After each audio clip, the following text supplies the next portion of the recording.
After we have learned about the indications for dental implant, let's have a look on conditions that contraindicate the placement of dental implant. Contraindications of dental implant can be divided into two: systemic, either absolute or relative contraindication, and local contraindications. Ignored absolute systemic contraindications may endanger overall health of the patients and influence the success of dental implant. This includes cardiovascular diseases such as recent myocardial infarction less than 6 months, as it is necessary to avoid any stress that could trigger post-ischemia complications. Any elective dental treatment must wait until preliminary stabilization. Placement of dental implant may also increase the risk of bacterial endocarditis in those patients receiving valvular prosthesis replacement. Some bone diseases such as osteomalacia and Paget's disease have a high failure rate of implant due to its poor bone quality resulting from defective bone mineralization.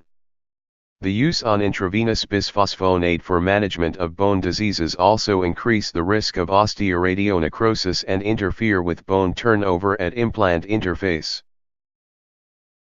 Meanwhile, patients suffering from psychiatric disorders such as schizophrenia and dementia also contraindicate placement of dental implant, as they are unable to comprehend and anticipate dental treatment logically. Active cancer therapy with chemotherapy and radiotherapy also contraindicate placement of dental implant. Both ionizing radiation and chemotherapy disrupt host defense mechanisms and hematopoiesis. Mucositis and xerostomia resulting from radiation cause damage to mucosa and salivary glands and increase risk of osteoradionecrosis. It also reduces cellular and vascular growth that impair osseointegration of dental implants and increase the risk of complications. Meanwhile, cytotoxic anti-cancer drugs induce rapid granulocytopenia followed by thrombocytopenia that impair immune system and predispose to infection. In addition, severe bleeding disorders such as hemophilia and Willebrand disease may increase risk of hemorrhage during implant placement. A decent immune response is essential for healing. Thus, immunocompromised patients such as HIV and organ transplant patients are not a suitable candidate for implant, as the conditions may increase risk of infection and implant failure. In contrast to absolute contraindications, relative contraindications do not necessarily cause major medical problems and cause milder local complications or loss of dental implant. This includes adolescence. Young ages presented with reduced bone volume and placement of dental implant leads to occlusal disharmony as neighboring teeth are still erupting. It is best to delay implant placement until maturity is reached. Besides that, aging people is associated with more local and systemic diseases. As the body ages, cells also undergo aging. This will lead to prolonged inflammatory phase that may delay soft tissue wound healing, regeneration and tissue maturation.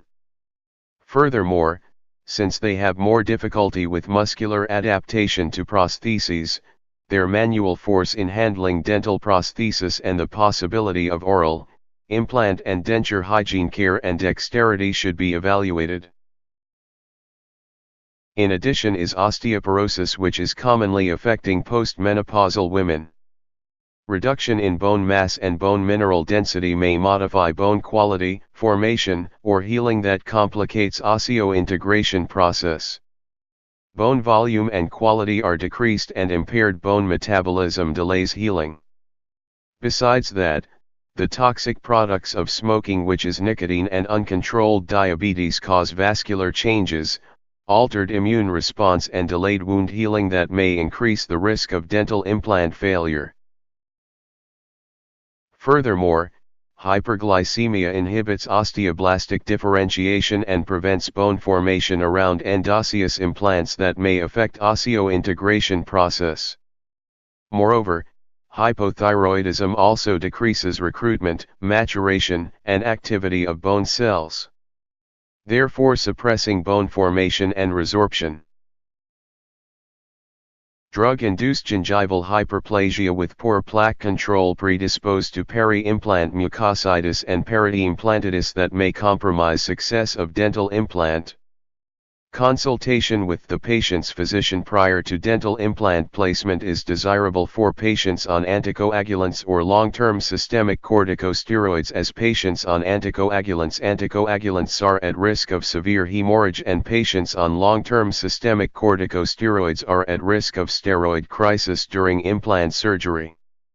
Drug-induced gingival hyperplasia with poor plaque control may compromise success of dental implant.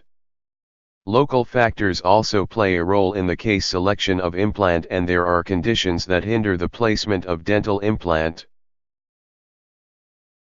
One of them is insufficient bone for implant support, as this will later affect the osseointegration process because primary stability cannot be achieved.